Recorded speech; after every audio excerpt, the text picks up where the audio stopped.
Guys, good morning. Magluluto tayo ngayon guys ng ano, ng pisang galab. Yan guys. Ayan, isang kilo yan guys. Haluan natin ng pitsay. Yan guys. Pitsay ang ihalo ko yan guys. Ayan. Pinakukulong ko lang yung kamatis guys para maluto yung kamatis at saka yung luya. Ayan guys. Kaya, update na lang mga guys mamaya. Part 2 na. Pagluto yan guys. Ayan. Dito na tayo. Ayan guys. Ayan, pitsay.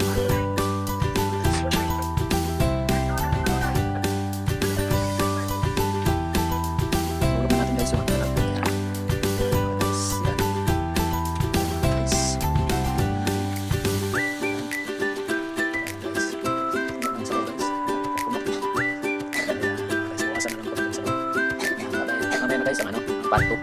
Luto na. Ayun guys, luto na guys yung aking pisang galab.